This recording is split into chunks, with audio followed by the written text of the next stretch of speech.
Hi everyone, welcome to O2 IS Academy. My name is Diksha.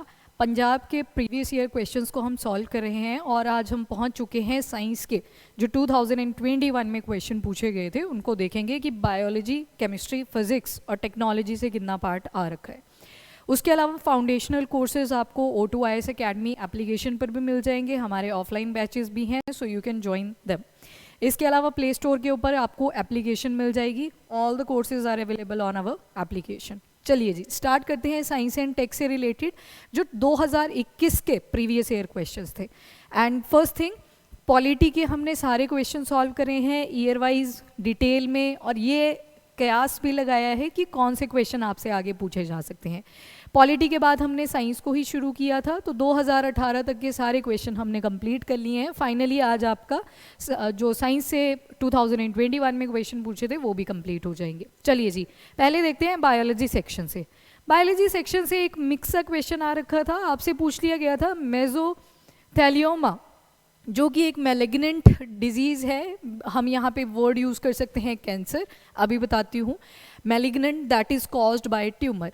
अब देखो जब भी हम वर्ड यूज़ करते हैं मैलिग्नेंट, तो ये ऐसी स्टेज होती है, ये कैंसर की हो सकती है, डिजीज़ की हो सकती है, जिसमें क्योर जो होता है वो 99% चांसेस रहते हैं कि नहीं हो पाएगी डिजीज़। ठीक है, अब जैसे यहाँ पे मेसोथेलियोमा पूछा गया था, तो ऐसे लोग जो आपके इंडस्ट्री वाले सेक्टर में, स्पेशली सीमेंट फैक्ट्रीज जो होती हैं, वहाँ पे एक कंपोनेंट निकलता है जिसका नाम है एस्बेस्टोस।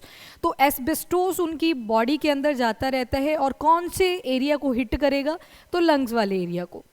ठीक है, ये जो लंग्स होते हैं यहाँ पे एस्बेस्टोस की डिपोजिशन होती रहती है और ये पता चलता है 20 साल के बाद ये एस्बेस्टोस की बहुत ज़्यादा डिपोजिशन हो रखी है, उसके बाद ये डिजीज़ क्योर नहीं हो पाती। तो मेसोथेलियोमा लंग्स को इम्पैक्ट किया, किसने किया, तो एस्बेस्टोस ने किया। इसके अलावा कैडमियम हम पढ़ चुके हैं, आउच डिजीज़, इतई भी जिसे कहा था। आर्सेनिक में याद रखना black foot disease, right, black foot syndrome भी जिसको बोलते हैं। एंड एक पढ़ा था हमने लेड का साइन होता है पीबी, और पीबी की वजह से होती है प्लम्बिज्म। प्लम्बिज्म में क्या होता है, जो दांतों की लेयर्स होती हैं वहाँ पे ग्रेश कलर की लाइनिंग आ जाती है। तो यहाँ पे आपका जो करेक्ट आंसर होगा that is going to be option D, यानी कि ओनली 3 एस्बेस्टोस। इसके अलावा केमिस्ट्री के क्वेश्चन अगर देखोगे तो आपसे 2 क्वेश्चन केमिस्ट्री से पूछे गए थे। जैसे फर्स्ट क्वेश्चन पूछा था आपसे, consider the following statement regarding styrene gas. यहाँ पे स्टाइरिन गैस की बात करी है। स्टाइरिन गैस का यूज़ हम करते हैं जो पॉलीस्टाइरिन प्लास्टिक्स होते हैं उनको बनाने में। अब ये स्टाइरिन गैस लीक हुई थी from the LG polymers plant in Visakhapatnam located at Andhra Pradesh. अब देखो ये जो क्वेश्चन आपसे पूछा गया था ये करंट अफेयर ओरिएंटेड क्वेश्चन था, जो 2020 की न्यूज़ थी।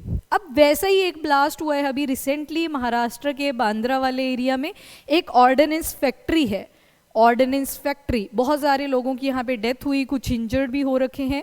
क्वेश्चन क्या हो सकता है यहाँ पे, किस टाइप का प्लास्टिक था। तो एक तो प्लास्टिक अगर पूछा गया तो लो टेम्परेचर वाला प्लास्टिक है, ऐसा प्लास्टिक जो लो टेम्परेचर पे बनता है। और दूसरी चीज़, ये ब्लास्ट हुआ कौन से एरिया पे, तो ये माना गया है इन्वेस्टिगेशन रिपोर्ट्स के हिसाब से कि जो ऑर्डिनेंस फैक्ट्री में ब्लास्ट हुआ है that is in the RDX section. RDX आपने सुना होगा, अगर आरडीएक्स की फुल फॉर्म देखोगे तो रिसर्च डेवलपमेंट एक्सप्लोजिव है, पर इसका अगर केमिकल कंपाउंड देखोगे तो इट इज़ अ साइक्लो ट्राइमिथाइलिन ट्राइअमाइन। ठीक है, तो ये इसका केमिकल कंपाउंड है। उसके अलावा आरडीएक्स की एक और फुल फॉर्म होती है that is royal demolition explosive, या फिर हेक्सोजन भी इसको बोल देते हैं because of the presence of 6 carbons. तो ये इसकी थोड़ी सी डिटेल्स आप याद रखोगे। चलते हैं अपने क्वेश्चन के ऊपर। तो स्टाइरिन गैस के रिस्पेक्ट में आपको बताना था कि कौन यहाँ पे करेक्ट स्टेटमेंट्स थी। तो सबसे पहले तो मैंने आपको बता दिया पॉलीस्टाइरिन प्लास्टिक बनाने में यूज़ करते हैं, और जो इसके रेजिन्स होते हैं उनको हम लिक्विड फॉर्म में स्टोर करके रखते हैं। तो फर्स्ट स्टेटमेंट कहता है styrene gas that is used in the production of polystyrene plastics and resins is normally stored as liquid in factory। तो लिक्विड फॉर्म में इसको हम फैक्ट्रीज में स्टोर करते हैं। तो फर्स्ट स्टेटमेंट यहाँ पे करेक्ट हो जाएगी। बाकी short exposure to styrene gas results in the irritation of mucus membrane and eye. जितने भी आपके सॉफ्ट पार्ट्स होते हैं बॉडी के जैसे यहाँ पे लिखा है म्यूकस मेम्ब्रेन। तो आप जब खाना खाते हो तो खाना खाने के बाद फूड किस में जाता है, आपकी फूड पाइप के अंदर, जिसको हम एजोफेगस भी बोलते हैं। तो ऐसी सॉफ्ट मेम्ब्रेन्स जहाँ जहाँ पे भी होंगी वहाँ पे आपको इरिटेशन होगी अगर आप स्टाइरिन गैस को इनहेल कर लेते हो। इसके अलावा आपकी जो विंड पाइप है, ट्रेकिया जिसको बोलते हैं, उसमें भी इरिटेशन होती है।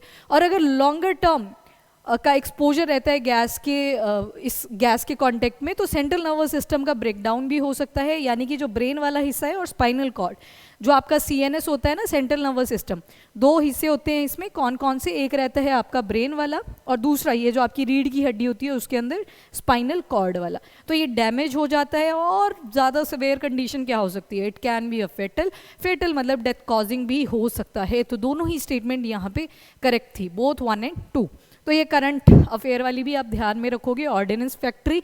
और RDX is related to ammunitions, गोला बारूद, इन सब वर्ड से रिलेटेड होता है आपका RDX, that is research development explosive, या फिर इसको रॉयल डेमोलिशन एक्सप्लोजिव भी बोला जाता है। केमिकल कंपाउंड्स अगर देखोगे तो साइक्लोट्राइमिथाइलिन, ट्राई नाइट्रामीन भी बोल दिया जाता है, और इसके अलावा हेक्सोजन भी बोल दिया जाता है। तो ये इसकी कुछ प्रॉपर्टीज हैं जो आपने ध्यान में रखनी है। नेक्स्ट क्वेश्चन 3-वे कैटालिटिक कन्वर्टर से रिलेटेड पूछा गया था कि क्यों हम 3-वे कैटालिटिक कन्वर्टर्स को यूज़ करेंगे। अब आपको पता है जब व्हीकल चलता है तो इंजन से आवाज़ आती है, क्यों आती है? बिकॉज फ्यूल की बर्निंग शुरू हो जाती है। अब फ्यूल जब बर्न करता है तो कई बार जो हाइड्रोकार्बन्स हैं या फ्यूल हैं वो पूरी तरह से बर्न नहीं कर पाते और उससे एक्सप्लोजिव नहीं बोलेंगे, और उससे टॉक्सिक गैसेस निकलती हैं। टॉक्सिक गैसेस जैसे कि हाइड्रोकार्बन, ऐसा हाइड्रोकार्बन जो कि अनबर्न्ड रह गया, जो पूरा जला नहीं, फिर एनवायरनमेंट में वो पोल्यूशन कॉज करेगा। तो first thing, and carbon monoxide. सोचो अगर अनबर्न्ड रह गया ना तो उससे, जैसे कोल से आपने सुना होगा कि अंगीठी जलाई थी और सुबह तक डेथ मिली लोगों की because of this gas carbon monoxide. अगर ये एनवायरनमेंट में आने लग जाए from the burning of fuel, तो सोचो क्या होगा, ह्यूमन सर्वाइवल इम्पॉसिबल हो जाएगा, क्योंकि आपकी जो कार्बन मोनोऑक्साइड होती है इसकी tendency to combine with oxygen ज़्यादा होती है। तो एक तो कार्बन मोनोऑक्साइड के लिए बोला गया था कि हम 3-वे कैटालिटिक कन्वर्टर्स को यूज़ करेंगे, और साथ में एक नाइट्रिक ऑक्साइड के ऊपर फोकस किया गया था। सल्फर डाइऑक्साइड हम लास्ट में पढ़ते हैं वैसे भी, जब हम ये आपके एमिशंस पढ़ते हैं। तो यहाँ पे first, second and third option जो थे वो करेक्ट थे। तो आपका यहाँ पे ऑप्शन ए 1, 2 एंड 3, तो इसको लाया ही इन 3 चीज़ों के ऊपर फोकस करने के लिए था, अनबर्न्ड हाइड्रोकार्बन्स, कार्बन मोनोऑक्साइड या नाइट्रिक ऑक्साइड। उसके अलावा फिजिक्स से कोई क्वेश्चन 2021 में नहीं पूछा गया, तो इसमें कोई क्वेश्चन नहीं है आपके पास। टेक्नोलॉजी वाला पार्ट देखेंगे तो जैसे पिछले पेपर में 2014 और 15, 2014 में 3 क्वेश्चन पूछ लिए थे कंप्यूटर अवेयरनेस से। अगले साल फिर एक ही क्वेश्चन पूछा था कंप्यूटर के, वो जो प्रिंटर्स होते हैं इम्पैक्ट और नॉन इम्पैक्ट, लेज़र प्रिंटर पे क्वेश्चन था। अब जो आप टेक्नोलॉजी वाला पार्ट देखोगे, अब थोड़ा सा शिफ्ट करंट अफेयर्स की तरफ ज़्यादा मिलेगा आपको। फर्स्ट क्वेश्चन देखते हैं, that is about terrestrial laser scanning are given below. अब यहाँ पे आपने बतानी थी कि करेक्ट कौन कौन सी हैं। तो फर्स्ट स्टेटमेंट कहता है it is a measurement technique that can acquire millimetre level detail from the surrounding area. तो ये तो करेक्ट थी, मिलीमीटर एरिया, बहुत कम डिस्टेंस पे भी ये मेजरमेंट्स कर सकता है। It allow rapid, automatic and periodical estimate of many important forest inventory attributes. अभी ऊपर ही लिखा है ना मिलीमीटर, तो कम डिस्टेंस पे अगर चेकआउट कर सकता है तो मतलब रैपिड है, काफ़ी ऑटोमेटिक तरीके से काम करता है, पीरियडिकल वे पे काम करता है, तो this is also correct. It measures the surrounding 3 dimensional space, तो 3 डायमेंशनल स्पेस को भी ये चेक कर सकता है। पर फोर्थ स्टेटमेंट यहाँ पे गलत दी गई थी कि प्रिसाइज स्टैंडर्ड सर्विस के लिए ये सैटेलाइट बेस्ड टेक्निक है, तो that is incorrect here. Satellite based technique ये नहीं थी, ये लेज़र सिस्टम के ऊपर बेस्ड थी। तो आपका जो करेक्ट आंसर हो जाएगा that is going to be 1, 2 and 3।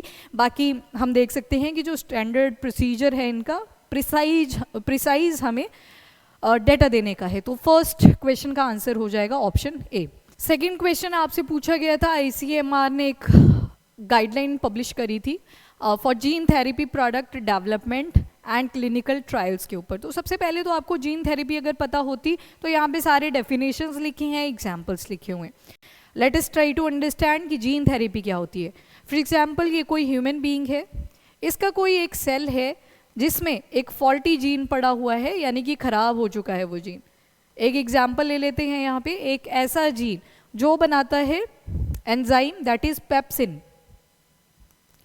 अब सोचो अगर ये जीन ही अवेलेबल नहीं है जो पेप्सिन को बना रहा है, ठीक है, अगर अवेलेबल है पर फॉल्टी है नेचर में, खराब पड़ा हुआ है, सोचो खराब गाड़ी चल सकती है? नहीं चल सकती। तो पेप्सिन नहीं बनेगा, पेप्सिन नहीं बनेगा तो प्रोटीन का ब्रेकडाउन कैसे होगा बॉडी के अंदर? ठीक है, तो यहाँ पे क्या हुआ, ये जीन फॉल्टी था, तो यहाँ से इसकी बॉडी से ये जीन बाहर निकाला जाएगा, इसको ठीक किया जाएगा, क्योर किया जाएगा, थेरेपी इसको प्रोवाइड करी जाएगी ताकि जो फॉल्टी जीन था ये कैसे एक्ट कर सके, नॉर्मल जीन की तरह। नॉर्मल जीन की तरह जब ये एक्ट करना शुरू करेगा तो दोबारा से ये जो नॉर्मल जीन होगा वो इस ह्यूमन बॉडी के अंदर डाल दिया जाएगा। अब क्या होगा, जो फॉल्टी जीन था यहाँ पे उसको हमने रिप्लेस कर दिया नॉर्मल जीन के साथ। तो हमने जीन की थेरेपी करी, ह्यूमन बीइंग की नहीं करी, यहाँ पे जीन की थेरेपी कर दी। तो बस वही थी, यहाँ पे डेफिनेशंस पूछ रखी थी कि जीन थेरेपी क्या होती है। तो पहले तो बोला defined any biological entity having the required gene that could introduce modification in the genome for the therapeutical benefit. तो देखो यहाँ पे थेराप्यूटिकल बेनिफिट्स लिखा है ना, तो हाँ जी, हमने क्या किया, क्योर प्रोवाइड कर दिया जीन को थेरेपी देके। तो फर्स्ट स्टेटमेंट तो यहाँ पे डायरेक्टली करेक्ट हो जाता है। बाकी यहाँ पे आपसे पूछा गया है जो जीन थेरेपी प्रोडक्ट्स हैं ये क्या करते हैं, इसमें हम रिपेयर कर सकते हैं, रिप्लेस कर सकते हैं, डीएक्टिवेट कर सकते हैं जो डिसफंक्शनल चीज़ें हैं जो डिजीज़ को कॉज कर रहे हैं, और ताकि नॉर्मल फंक्शन को कर सकें। तो अभी एग्जांपल आपने क्या देखा, यही तो हमने किया, फॉल्टी जीन को नॉर्मल जीन के साथ रिप्लेस कर दिया। और new drugs and clinical trial rules 2019, तो जो जीन थेरेपी प्रोडक्ट है ये न्यू ड्रग के अंदर पड़ती है, तो that is correct again, very advance technology. Gene therapy उतनी ज़्यादा यूसेज में अभी है भी नहीं, पैसा वगैरह ठीक लग जाता है। इंडिया के अंदर आपको पता है हमारा जो इंफ्रास्ट्रक्चर है मेडिकल हेल्थ फैसिलिटीज़ को लेके उतना ज़्यादा डेवलप नहीं है, तो तीसरा भी यहाँ पे करेक्ट हो जाता है। बाकी आपसे बोला गया है थैलेसीमिया, मतलब हीमोग्लोबिन प्रॉपर तरीके से नहीं बन पाता, अल्फा बीटा चेन्स होती हैं तो वो प्रॉपर से नहीं बन पाती। गाउचर्स डिजीज़ आ गई, again a genetic disorder. Sickle cell anaemia आ गया जिसमें ब्लड सेल बायकॉन्केव शेप से, सिकल दाती आपने सुनी होगी, ऐसी शेप ले लेता है ब्लड जो आरबीसीज होते हैं, तो फिर प्रॉपर तरीके से ऑक्सीजन की सप्लाई नहीं हो पाती। हीमोफीलिया, गलती से अगर आपको चोट लग जाती है तो ब्लड का फ्लो करता ही रहेगा, दैट कंडीशन इज हीमोफीलिया। तो इसमें बोला गया है कि all of them are genetically inherited disease category, तो that is a very correct statement again. तो फोर्थ भी आपका ठीक हो जाएगा और आंसर बन जाएगा ऑप्शन डी, 1, 2, 3 एंड 4। तो यहाँ पे पहले दो में तो डेफिनेशन नहीं लिखी हुई थी, तीसरे में ये तो मजाक ही किया हुआ था जस्ट, है ना, दोनों में ही डेफिनेशन लिखी हुई है। तीसरे में जो क्लिनिकल ट्रायल्स की गाइडलाइंस निकाली थी आईसीएमआर ने, उसकी मेंशन कर दी थी कि इनको हमने न्यू ड्रग्स बोला है, एंड बाकियों में क्या किया हुआ है, डिजीज़ का मेंशन कर दिया हुआ है, तो करेक्ट था यहाँ पे। इसके अलावा आपसे एक स्पेस टेक से क्वेश्चन पूछा गया था on Indian regional navigation satellite system. तो जैसे इंडिया का रीजनल सैटेलाइट नेविगेशन सिस्टम आप देखोगे तो सुना होगा आपने नाविक, ठीक है। नाविक जो है ये सिर्फ इंडिया के लिए बना है, वाटर बॉडीज तक के लिए बना है, इंडियन ओशन में हमें कुछ चीज़ें देखनी है तो उसके लिए बन रखा है, तो रीजनल लेवल पे है। पर वहीं पे अगर मैं जीपीएस की बात करूं, ठीक है, जीपीएस ग्लोबल पोजीशनिंग सिस्टम किसका है, यूएस का है। वैसे ही जीपीएस का ऑल्टरनेटिव है ग्लोनेस, ग्लोनेस किसका है, ये रशिया का है। तो अब रशिया वाले जीपीएस तो यूज़ करेंगे नहीं बिकॉज राइवलरी है, दोनों की आपस में बनती नहीं है। तो यहाँ पे लिखा है कि जो IRNSS है, जो इंडिया का रीजनल नेविगेशन सैटेलाइट सिस्टम है, उसी की तरह है जैसे ग्लोनस है और जीपीएस है। पर जीपीएस तो इंडिया में भी यूज़ कर रहे हैं, तो मतलब जीपीएस रीजनल लेवल का तो नहीं है, ये कहाँ का है, ये ग्लोबल लेवल पे है। तो ये तो इनकरेक्ट हो जाता है आपका सीधा ही, थर्ड स्टेटमेंट अगर इनकरेक्ट होता है तो ये भी गया, ये भी गया। क्यों गलत हुए, बिकॉज ये ग्लोबल लेवल पे यूज़ किए जाते हैं, पर IRNS नाम से पता लग रहा है रीजनल, किसी रीजन के लिए स्पेसिफाइड होंगे, या फिर हो सकता है साउथ ईस्टर्न एशियन कंट्रीज़ को भी हमने कवर करना है, तो हमें मेंशन करना पड़ेगा वहाँ पे कि साउथ ईस्टर्न एशियन कंट्रीज़ और अपनी कंट्री हम यहाँ पे इन्वॉल्व कर रहे हैं। हम कल को बोलते हैं पाकिस्तान को भी इन्वॉल्व कर रहे हैं तो that is not going to happen, तो वो चीज़ आ जाएगी।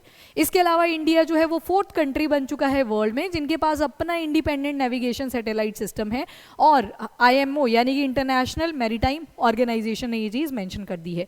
यूएस आ गया आपका, रशिया भी है, जापान भी है एंड इंडिया भी है। तो ये आपसे यूपीएससी में भी क्वेश्चन पूछ लिया गया था 2022 में, तो यहाँ पे आपका option B is correct, only 1 and 2। बाकी यहाँ पे क्या लिखा है वो भी देख लो, स्टैंडर्ड पोजीशनिंग सर्विस भी प्रोवाइड करता है, रिस्ट्रिक्टिव मतलब लिमिटेड एरिया पे, स्टैंडर्डाइज्ड हमने सारी चीज़ें मेंशन कर रखी है कि कितने रीजन की हमें यहाँ पे इन्फॉर्मेशन मिल जाएगी।